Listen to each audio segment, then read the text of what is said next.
Мә, қыздар, бүгінгі настроением енді ерекше күшті болып тұр. Өйткені енді бүгін вообще настроением болмай, бүгін таңертең өйстіп инстаграмға соцқа осындай жай ғана бүгін кішкене мазам жоқ деп салғам ғой. Сөйтсем кешкісін күйеуім жұмыстан келіп бөлмеге өйстіп гүл қойып қойыпты. Бір кезде күйеуім айтады ғой, бар жан комнатадан бөлмеден ухачесқа киіп берші дейді да. Мен неге жұмсай бересің ұсақ түйекке деймін ғой. Сөйтсем бөлмеге кірсе мені мынандай әдемі гүл күтіп тұр екен ғой. Мә, настроением бүгіндікке настроением болмай, настроенсіз бүгін әйтеуір суретіліп жүріп әйтеуір үй жинағам ғой. Мынадан кейін настроением 100% деген көтеріліп кетті ғой. Қандай күшті әдемі қыздар, себепсізден себепсіз осындай әдемі гүл алған. Енді жұма болғаннан кейін бүгін жұмада осылай күйеуім әдемі настроение сыйлады. Енді гүлге қарап кәдімгідей шабыттанып тұрып, настроением деген көтеріліп, прямо әдемі күшті настроение болып қалды. Білмеймін, енді бүгін настроение болмағасын, сосын ойлағам, бүгін что-то видеода салмайтын сияқты болып, жаттығу жасауға да дым ешқандай желанием да болмап еді. Енді бірақ мынадан кейін қалай жаттығуымды жасап, қалай жасап тастағанымды білмей қалдым ғой. Енді бәрібір гүл керек емес дегенмен қандай гүлдің қандай несі құдіреті қалай бір кішкентай какой-то болмайды гүл сол настроениемізді 100%-ға көтеріп жіберді ғой. Ал құрметті ер адамдар қауымы, осылай себепсізден себепсіз әйелдеріңізге гүл сыйлап тұрыңыздар. Өйткені гүл керек емес, бәрібір гүл керек емес дегенмен, бәрібір гүлдің орны ерекше.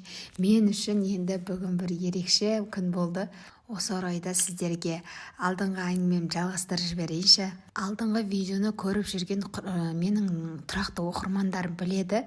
Күйеуімнің таныстығы жайлы, подругама айтпай жүргеніміз туралы енді бәрін білетіндер енді әрі қарай түсініп кетеді деп ойлаймын. Солай 100 қосылып жүріп, әйтеуір енді қыз бен жігіт болғаннан кейін арада ұрыс-керіс болады деген сияқты ғой. Қаншама рет ұрысып, қаншама рет керісіп, қайта қосылып деген сияқты. Енді ортадағы неше түрлі концерттерді айтпай қояйын. Одан сіздерге күйеуімнің маған қалай сөз салған туралы айтып берейінші сіздерге. Енді қыз болғаннан кейін өзің енді романтиканы қалайсың ғой. Романтик емес жігітті өзің романтик қылып қолдан жасап аласың деген рас екен қыздар. Қазір сол романтик емес жігітті қазір өзім қолдан жасап алып романтик қылып деймін ба? Қыздар, қалай өзім мына жаттығу жасап кәдімгідегі жігітімді романтик қылып жібергенсің ба? Че-то өзімді жақсы көріп, жақсы жағынан қараған деген че-то басқа жақтыңды жақсы көздері қарап атқан сияқты ма? Қалай қыздар өзі? Солай әрі қарай күйеуімнің маған сөз салған туралы айтып берейін. Солай жүріп келіп, қыстың декабрьдің 5-і менің туған күнім болатын болды. Солай туған күнімде түнгі сағат енді 12-де құттықтау күтесің ғой жігітіңнен. Солай не керек түнгі 12 емес, сағат примерно кешкі 10-тарда келді маған. Сонымен айтты, жүр кеттік бургер жеп қайтайық деген сияқты қылып әңгіме айтты. Содан бургер жеп, сол жерде отырғанбыз ғой. Сосын бейдейді, менің саған гүл, торт әкелмекші болған едім. Ақшам болмай қалды, ренжіме, бірақ ертең міндетті түрде әкелем дейді.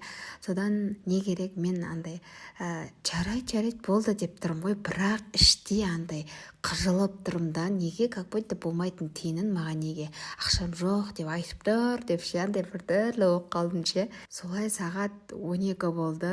12-де сөйтсем ол маған пранк не істейді екен деп, не ойлайды екен деп ойлаған ғой. Сөйтсем түнгі 12-де достары маған гүлімен, шарымен, тортымен келіп тұр. Мә, кәдімгідей бір түрлі болып жылап қалдым ғой. Содан ертесіне 5 күні қыздармен біз отыратын болдық. Содан мені жігітім апарып тастайтын болды. Содан апарып ресторанның, кафенің енді караокедің алдында тұрмыз ғой. Солай машинаның ішінде отырсақ, бір кезде жігітім айтады ғой, мен саған бір нәрсе айтуым керек дейді. Мә, мен деген жүрегім ошып, мен андай сөз салады деген ондай ойымда болып тұрған жоқ қой. Енді басқаша не болды, не болып қалды деп. Мен андай прям қобалжып кетті ғой ше. қазір мен саған бірдеңе айтамын деп сөйтіп 2 сағат отырды ғой. Сосын бір кезде солай индийский кино сияқты қызық жеріне келгенде бітіріп тастайын, өйткені менің видеом жетпей қалды.